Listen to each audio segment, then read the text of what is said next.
Friends, कैसे हैं आप सब? उम्मीद करते हैं सब ठीक ठाक होंगे और खैर ऑफियस होंगे। तो आज की वीडियो जो आपके साथ शेयर करने वाली हूँ बहुत ही ज़बरदस्त है, आप इसको एंजॉय करेंगे और वीडियो को एंड तक लाजमी देखिएगा। मेरे चैनल को अगर अब तक सब्सक्राइब नहीं किया तो प्लीज़ मेरे चैनल को सब्सक्राइब करें, मेरी वीडियो को लाइक एंड शेयर करना भी मत भूलिएगा। तो ये फॉर इंटरटेनिंग मैं आपके साथ शेयर कर रही हूँ ये वीडियो। इसमें मेरे यूनिवर्सिटी की कुछ पिक्चर्स हैं, कुछ क्लिक्स हैं जो मैं आपके साथ शेयर करना चाह रही थी। मेरे पिक्चर्स काफ़ी अरसे के बाद मेरे सामने आई हैं तो सोचा चलो आपके साथ भी शेयर कर दूँ और आप भी इंटरटेन हो सकें।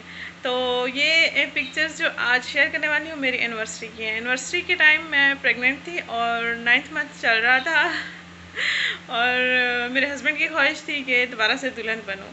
तो दुल्हन वाला ड्रेस पहना, तैयारी भी की और थोड़ी बहुत क्लिक्स इस तरह के बनाए दुल्हन वाले पोज में। तो आप हंसना नहीं, प्लीज़ लाजमी देखना एंड तक और एंजॉय करना और कमेंट बॉक्स में बताना कि कैसी लगी है आपको ये वीडियो। तो चलते हैं वीडियो की तरफ।